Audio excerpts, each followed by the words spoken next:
દેશના યશસ્વી વડાપ્રધાન અને તત્કાલીન ગુજરાતના મુખ્યમંત્રી શ્રી નરેન્દ્રભાઈ મોદી જ્યારે ગુજરાતના મુખ્યમંત્રી હતા ત્યારથી અને ગુજરાત રાજ્યના શૈક્ષણિક ઉત્કર્ષ માટે અને આપણી દીકરીઓ મોટા પ્રમાણમાં ભણતી થાય એના માટે કન્યા કેળવણી મહોત્સવ અને શાળા પ્રવેશ મહોત્સવના કાર્યક્રમો દર વર્ષે રાજ્યમાં શરૂ કરેલ હતા।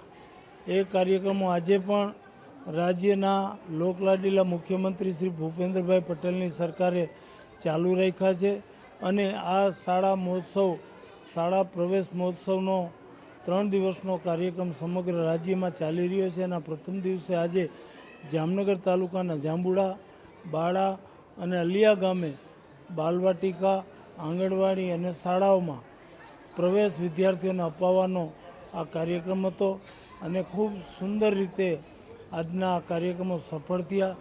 આપણા સમાજના 100% બાળકો શાળાએ જતા થાય, આંગણવાડીએ જતા થાય કે બાલવાટિકામાં જતા થાય એના માટે સરકારશ્રી દ્વારા શ્રેષ્ઠ પ્રયત્નો કરવામાં આવી રહ્યા છે। એના પરિણામે આજે ડ્રોપ આઉટ રેશિયો પણ ઘટ્યો છે અને એક પણ બાળક શાળા પ્રવેશથી વંચિત રહેતું નથી। એટલે કે 100% ગુજરાત રાજ્યને શિક્ષિત બનાવવા માટેના જે સરકારના પ્રયત્નો છે એ પ્રયત્નો આવા કાર્યક્રમોના કારણે ખૂબ સફળ થયેલા જણાય છે। મને આજે ખૂબ આનંદ થયો આ કાર્યક્રમમાં હાજરી આપતા। હજી 2 દિવસ હું જુદા જુદા વિસ્તારોમાં આ શાળા મહોત્સવ કાર્યક્રમમાં હાજરી આપવાનો છું।